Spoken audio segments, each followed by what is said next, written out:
Jemaah salat zuhur yang dimuliakan oleh Allah Subhanahu wa Ta'ala, kita bersyukur kepada Allah dengan qudrah dan iradahnya. Allah masih berikan kepada kita banyak karunia-Nya, sehingga kita hari ini dengan kesempatan waktu, kesempatan sehat yang Allah berikan kepada kita semuanya masih bisa beraktivitas dalam hidup dan kehidupan kita hari ini. Saat zuhur kali ini pula Allah masih berikan kesempatan untuk kita semuanya bersujud kepada-Nya. Semoga setiap aktivitas kita dan semua ibadah yang kita lakukan Allah menerima dan Allah ridho atas amalan dan ibadah kita semuanya. Jemaah rahmatullah,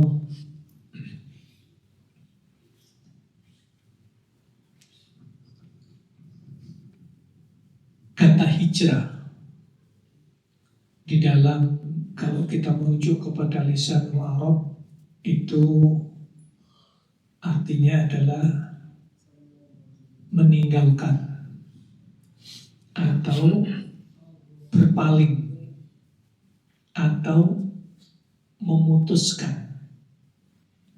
Jadi kalau kita merujuk kepada bahasa aslinya disebutkan taroka, qata'a, i'rada.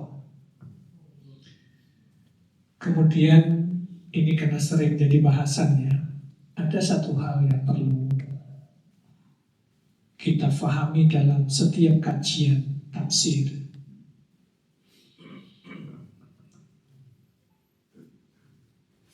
Di dalam Al-Quran, kata hijrah itu terulang 21 kali.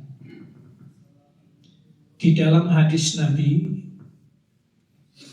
dengan berbagai perubahan kalimat kata hijrah itu terulang 40 kali. Di dalam athar sahabat terulang 9 kali. Ini saya mengambil dari kitab Nathratun Na'im fi Makarimi Akhlaqi Rasulil Karim, jilid 8 halaman 3544. Kebayang itu satu jilid itu tebelnya kayak apa ini. Jadi jemaah rahmatullah, kenapa poin ini perlu kita tampilkan? Karena kalau dalam kajian tafsir, kalau ada satu kata itu terulang dalam Al-Quran 10 kali, maka memahami tentang hal itu disebutkan pakai isim tafdhil. Disebutkan itu adalah sesuatu yang sangat penting. Jadi memahami apa itu hijrah, apa makna hijrah, kenapa harus hijrah, apa untungnya harus hijrah, bagaimana tetap menjadi orang yang berhijrah, itu adalah sesuatu yang sangat penting. Apalagi tidak hanya 10 kali, ini terulang 21 kali dalam Al-Quran. Berarti menunjukkan qad ahammun, sesuatu memahami tentang hijrah. Kenapa harus hijrah? Apa untungnya orang menjadi hijrah? Bagaimana agar istiqomah terus berhijrah? Itu adalah sesuatu yang sangat-sangat amat penting.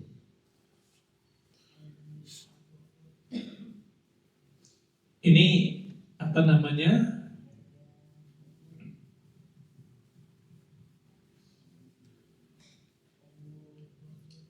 Poin ini, kalau kita belajar tentang ilmu tafsir, nanti ada pembahasan seperti itu. Baik. Kemudian terus dalam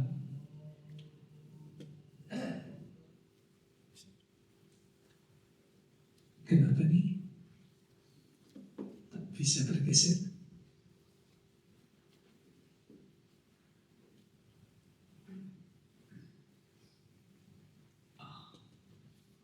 Baik.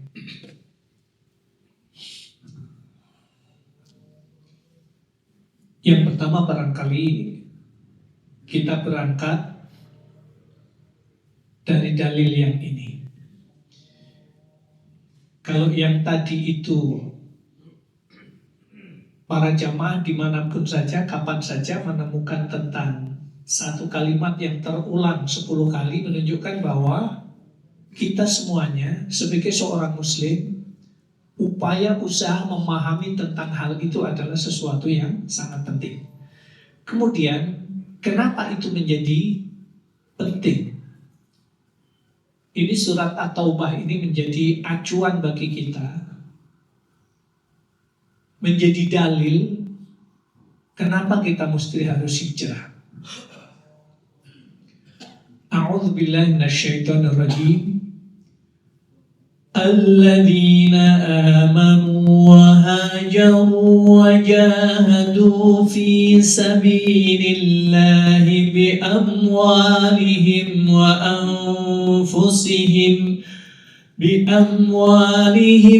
anfusihim a'zamu darajatan 'indallah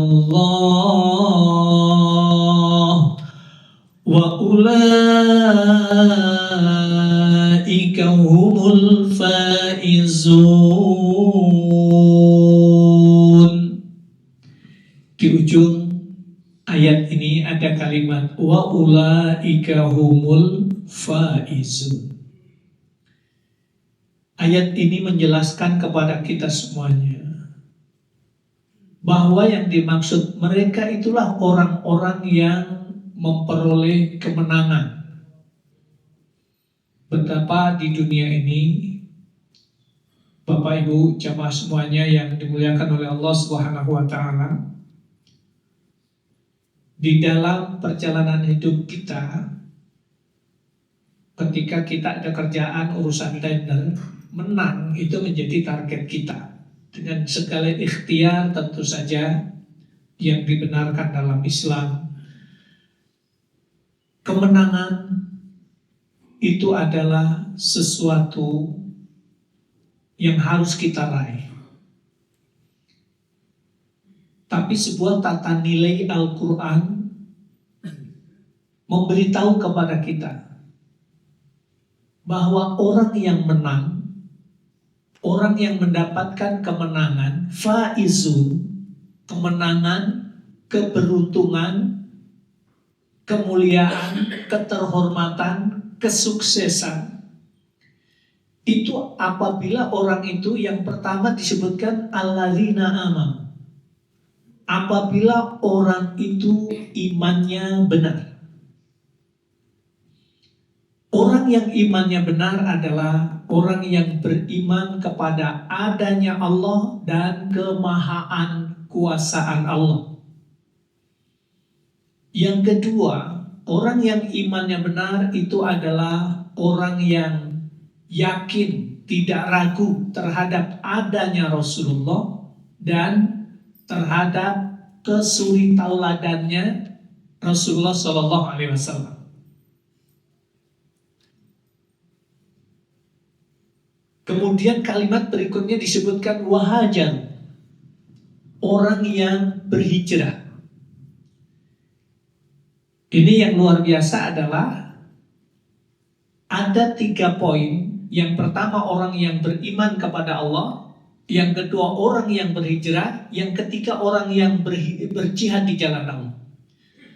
3 kelompok, 3 orang ini, orang yang beriman kepada Allah, imannya benar, orang yang berhijrah, hijrahnya benar, orang yang berjihad di jalan Allah, jihadnya benar, maka kemudian ini disejajarkan oleh Allah. Jadi kata amanu wa hajaru wa jahadu, 3 kelompok ini disejajarkan oleh Allah dan kemudian disebut orang model kayak seperti itu, mereka itulah orang yang menang.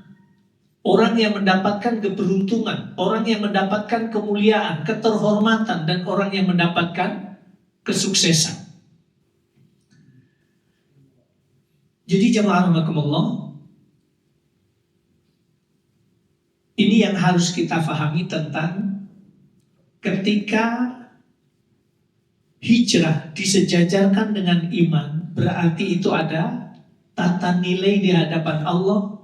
Orang-orang yang senantiasa berhijrah itu adalah orang yang mendapatkan kemenangan di sisi Allah. Kemudian ada kalimat perintah, warujza fahjur, dan segala perbuatan dosa tinggalkanlah, berhijrahlah darinya. Imam Al-Qurtubi di dalam tafsir Al-Qurtubi disebutkan fahjur aida'hu wajtanibhu biqalbika wa jawarihika wa hadhihi hijratun qalbiyatun wa badaniyatun. Maka jauhilah dosa, yakni tinggalkanlah dan hindarilah dengan hatimu dan anggota tubuhmu. Ini adalah hijrah qalbiyah dan jasadiyah. Jadi penjelasan Imam Al-Qurtubi di dalam tafsirnya seperti itu, bahwa ketika kita melakukan dosa dan kemudian kita dosa yang kita lakukan itu kita sadar bahwa itu adalah perilaku yang tidak baik, maka kemudian ketika Allah berikan kesadaran kepada kita dan kemudian Allah berikan kecepatan untuk kita meninggalkan hal itu, sadarilah oleh kita bahwa Allah Subhanahu wa ta'ala hakikatnya menghendaki kita menjadi orang yang baik. Karena salah satu orang yang dikehendaki oleh Allah menjadi orang yang baik itu adalah disebutkan orang itu diberikan kecepatan oleh Allah untuk mengetahui aibnya sendiri dan kemudian cepat bertaubat kepada Allah ketika melanggar aturan Allah. Punya kecepatan minta maaf kepada sesama ketika kita sadari bahwa apa yang kita ucapkan, apa yang kita lakukan membuat orang itu tidak nyaman. Maka kecepatan untuk mengetahui aib sendiri itu adalah rezeki yang Allah berikan kepada kita, bahwa Allah mentakdirkan kita menjadi orang yang baik. Kata Nabi, wa bassarahum uyubahum fayatubu minha. Jadi kalau ada teman kita, sahabat kita, dia berani dekat dengan kita, ngasih tahu tentang kekurangan kita, tentang kesalahan kita, bersyukurlah kepada Allah. Allah hakikatnya memberi rezeki kepada perjalanan hidup kita, bahwa kita dikehendaki oleh Allah menjadi orang yang baik. Sekarang dengan media yang luar biasa, betapa mudahnya seseorang itu punya kecepatan mengetahui aib orang lain, kesalahan orang lain, sehingga kecenderungan seseorang, kecepatan untuk mengetahui kesalahan orang lain dan kemudian cenderung menyalah-nyalahkan orang lain, itulah sebenarnya disebutkan tarakahum hamala. Kata Nabi, tarakahum hamala. Yang dimaksud adalah Allah meninggalkan orang yang tidak punya percepatan untuk mengetahui aibnya sendiri dan tidak cepat minta ampun kepada Allah. Kalau orang itu sudah seperti itu adalah orang yang Allah tinggalkan, orang yang Allah tidak berikan rezeki kepadanya. Jadi jamaah rahimakumullah, ayat warujza fahjur sekali lagi adalah dalam bentuk segala kekurangan, kemaksiatan, kesalahan yang kita lakukan. Ketika Allah berikan kecepatan untuk mengetahui aib kita, syukurilah. Kalau ada orang mengkritik kita, yang harus ada pada diri kita adalah qabulun nushi. Keterbukaan hati untuk menerima kritik itu adalah sesuatu yang mahal. Jangan sampai sebaliknya. Naudzubillah min dzalik. Tidak sedikit ketika seseorang itu karena punya jabatan, punya posisi, punya status sosial kemudian dikritik. Yang mengkritik dipidanakan. Tapi sebenarnya ketika orang itu punya keterbukaan hati yang dalam bahasa Arab disebut qabulun nushi, menerima keterbukaan, menerima kritik, menerima masukan, menerima protes. Itu sebenarnya minta maaf kita atas kesalahan kita kepada seseorang tidak akan menjadikan hidup kita menjadi rendah. Tidak akan menjadikan hidup kita itu menjadi hina. Katakanlah, ketika anak kita memberitahu tentang kesalahan kita, jangan pernah terucap dari lisan kita, udah, lu diam saja. Lu anak kemarin sore, gak usah ikut campur. Karena sekali kalimat itu terungkap, maka berikutnya tidak akan anak kita memberi masukan, mengkritik kita, dan akan membiarkan kita ketika kita melakukan kesalahan. Dan itu berujung, itu bahaya. Kita tahu, Fir'aun dihinakan oleh Allah bukan karena kesalahan yang dilakukan, tetapi yang ada adalah tidak adanya qabulun nushi, tidak ada keterbukaan hati untuk menerima kritik. Tidak mau diberikan nasihat oleh Nabi Musa, tidak mau dengar masukan dari Nabi Musa. Ujungnya malah ana rabbukumul a'la. Kalimat itu adalah kalimat puncaknya. Betapa sombongnya. Makanya kemudian orang yang tidak menerima kritik, tidak mau menerima masukan, tidak mau menerima protes dari apa yang dilakukan, ketika yang disampaikan itu benar, kritik itu benar, nasihat itu benar, tidak mau terima, maka kemudian disebutkan orang itu sombong. Sombong itu adalah batorul haq. Tidak mau menerima kebenaran yang nyampe kepadanya. Ujungnya apa? Dia menutup hatinya dari kebenaran. Kalau hatinya itu sudah tertutup, maka kemudian disebutkan hatinya ada tutupnya. Tutup itu disebut bahasa kita, kalau buku apa itu? Cover. Cover itu sudah jadi bahasa kita. Itu aslinya bahasa Arab aslinya. Kufur, kafir, menutup. Kemudian jadi bahasa asing. Bahasa asing pun juga itu pun jadi bahasa kita pula.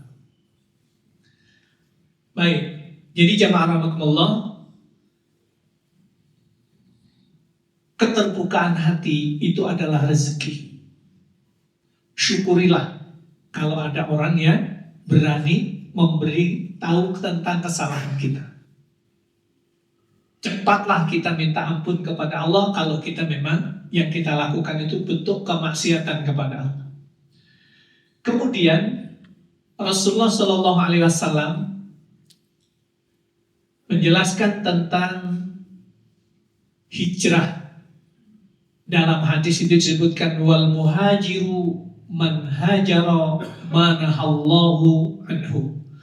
Seorang muhajir, seorang yang hijrah adalah orang yang meninggalkan apa yang dilarang oleh Allah Subhanahu wa taala. Jadi hijrah hati tercermin dari meninggalkan maksiat batiniah. Ini adalah hijrah qalbiyah yang lebih sulit dan lebih utama daripada sekedar berpindah fisik. Tapi kalau berpindah fisiknya itu, hijrahnya itu pindah fisik di zaman Nabi, itu juga tidak mudah. Dengan kesuksesan apa yang diraih di Mekah, dengan kekayaan yang sudah didapat dari upaya usahanya perdagangan di Mekah, kemudian saat itu dia harus hijrah ke Madinah. Ketika hijrah ke Madinah harus ditinggalkan semua kekayaan, kesuksesan yang selama ini didapat. Itu juga tidak mudah. Tapi disebutkan bahwa menjadikan hati kita terus menjadi baik, itu perlu ikhtiar yang maksimal. Bahkan doa yang selalu kita panjatkan kepada Allah adalah, Ya Allah ya Rabb, jangan kau palingkan hati kami sesudah kau berikan hidayah kepada kami. Rabbana la tuzigh qulubana ba'da idh hadaitana wa hab lana min ladunka rahmah innaka antal wahhab. Kemudian jemaah rahimakumullah,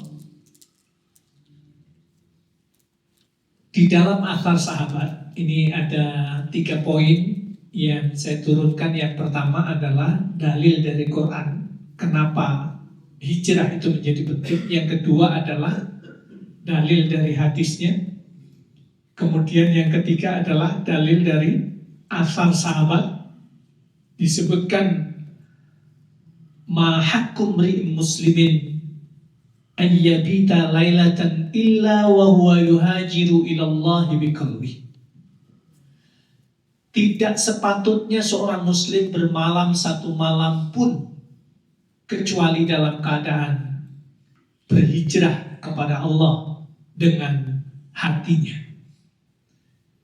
Jadi sahabat yang mulia menekankan bahwa hijrah kalbu, hijrah hati adalah kewajiban harian, yaitu mengarahkan hati kepada Allah Subhanahu wa ta'ala dan menjauh dari dunia yang melalaikan.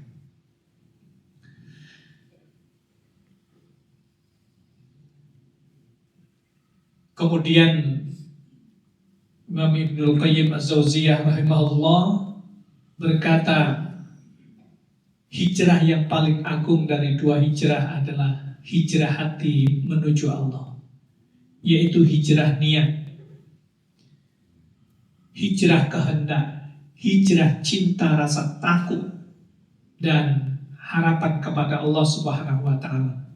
Jadi poin ini Ibnul Qayyim menegaskan bahwa hijrah kalbu adalah pondasi dari semua amal, karena amal tanpa hijrah niat adalah akan menjadi sia-sia. Dalam bahasan lain yang sering kita dapatkan adalah salah satu syarat diterimanya ibadah itu adalah niat yang lillah. Kemudian jemaah rahimakumullah, Imam Al-Ghazali rahimahullah beliau berkata, al-hijratul haqiqah hiya khurujul qalbi min daril ghaflah ila dari yaqadhamati wa taqwa. Hijrah yang sejati adalah keluarnya hati dari negeri kelalaian menuju negeri kesadaran atau ketakwaan kepada Allah Subhanahu wa ta'ala. Ini nanti PowerPoint-nya bisa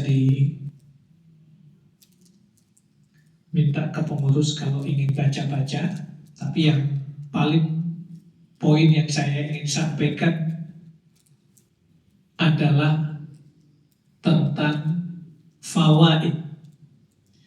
Kalau tadi ada 21 ayat disebutkan tentang hijrah dalam Al-Quran dengan berbagai bentuk perubahannya. Kemudian dalam hadis ada 40, dalam athar sahabat ada 9. itu dituangkan semuanya. Jadi kalau kita buka kitabnya Nathratun Naim fi Makarim Akhlaqir Rasul Karim, itu dituangkan semuanya. Ayat yang ada 19 kalimat yang terulang itu di ayat berapa saja, turunkan semuanya di situ. Kemudian hadis Nabi ada 40, turunkan semuanya hadisnya di situ. Kemudian asal sahabat, kemudian kalau ulama ujungnya apa? Poin ini ujungnya. Kalau kita berhijrah, apa sih manfaatnya? Itu apa sih?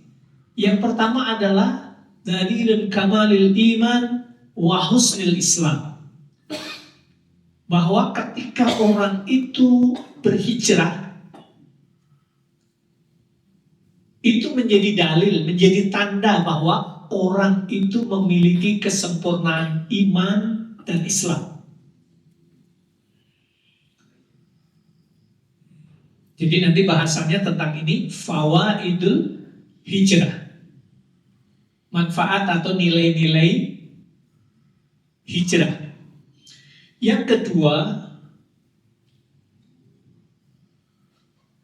i'lanun ubudiyatil kamilati lillah. Orang yang berhijrah itu adalah menjadi pernyataan, menjadi iklan. Iklan, bahasa kita menjadi iklan. Aslinya iklan, mengumumkan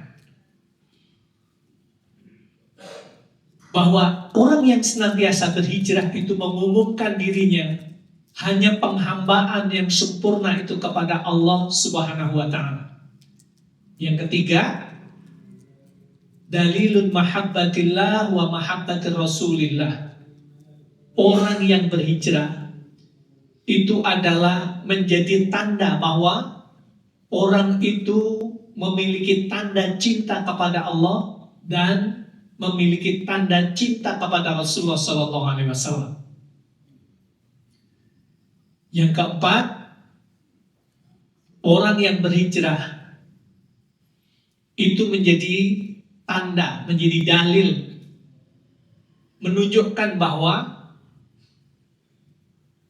tanda kebaikan dan lurusnya istiqomah seorang hamba. Jadi kalau Allah berikan, Bapak dan Ibu, Allah berikan kesempatan satu malam, kemudian sebelum tidur kita muhasabah tentang kehidupan kita dari bangun pagi sampai malam, dengan kesempatan waktu, kesempatan umur, kesehatan yang Allah berikan kepada kita, kita kemudian merenung apa yang saya lakukan satu hari. Kemudian ada satu hal yang kita temukan, oh, saya tadi itu berangkat kerja dari rumah, saya lupa untuk berdoa. Bismillahirrahmanirrahim. Bapak Ibu, nampaknya yang sering kita dengar kalau doa keluar rumah itu seolah-olah itu doa anak TPA. Doa keluar rumah, Bismillahi tawakkaltu ala Allahi la hawla wa la quwwata illa billah. Itu seolah-olah kalau kita dengar doa itu seolah-olah doa anak TPA. Sementara itu adalah doa yang disunnahkan oleh Rasulullah SAW setiap kita keluar dari rumah. Kemudian kita memohon kepada Allah dengan kalimat, dengan nama Allah, tawakkaltu. Kalau bahasa lainnya, ya Allah, saya titipkan diri saya ini kepadamu ya Allah. Saya wakilkan diri saya kepadamu, tawakkaltu. Saya titipkan diri saya kepadamu. Kenapa? Bapak, Ibu, saudara-saudari semuanya, karena ketika kita keluar rumah, kenapa doa? Dengan doa itu kita titipkan diri kita kepada Allah, karena tidak ada jaminan kita keluar rumah kemudian balik lagi tetap dalam keadaan masih bernyawa, tidak ada jaminan. Maka Islam mengajarkan untuk setiap kita keluar rumah kita titipkan diri kita kepada Allah. Untuk apa? agar yang kita doa setiap hari, ya Allah, jika satu saat nanti Engkau ambil nyawaku, ya Allah, matikanlah aku dalam keadaan husnul khotimah. Artinya apa? Agar iman kita dijaga oleh Allah.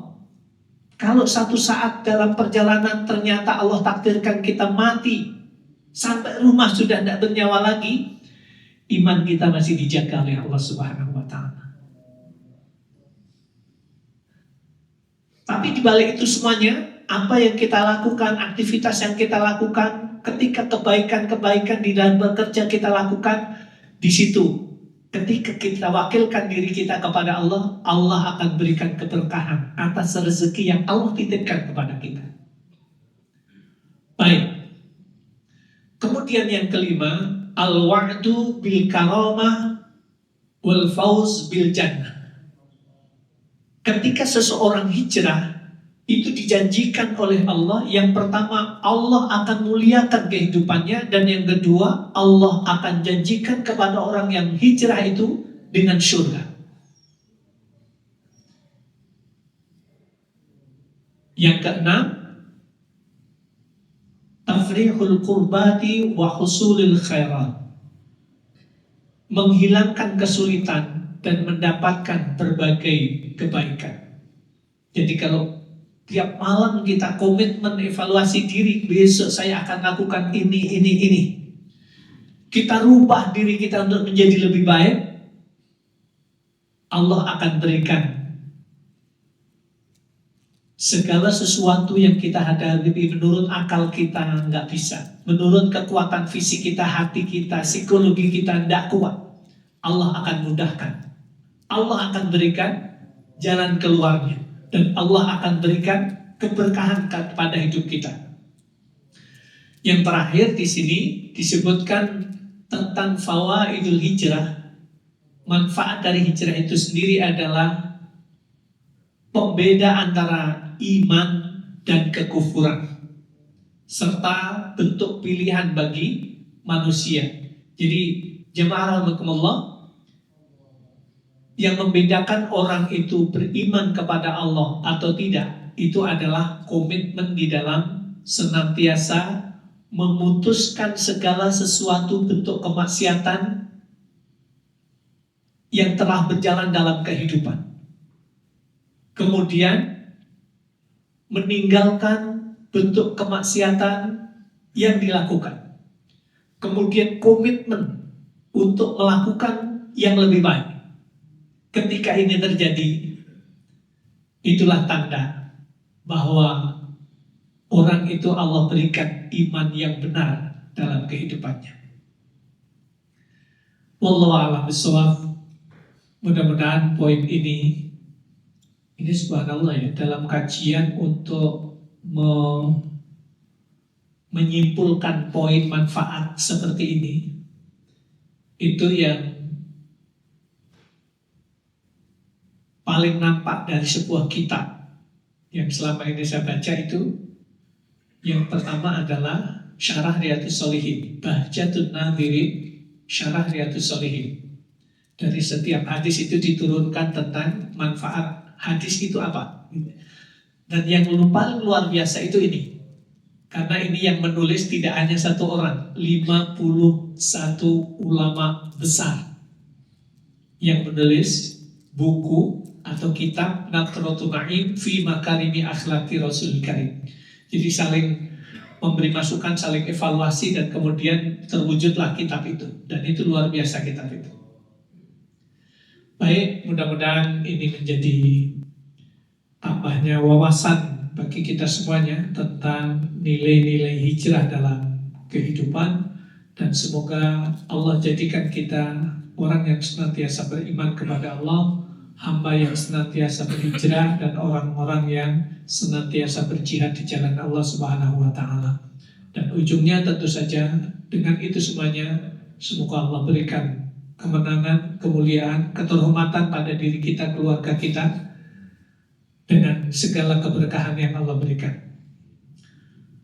Kurang dan lebihnya mohon maaf. Subhanakallahumma bihamdika asyhadu an la ilaha illa anta astaghfiruka wa atubu ilaik. Assalamualaikum warahmatullahi wabarakatuh.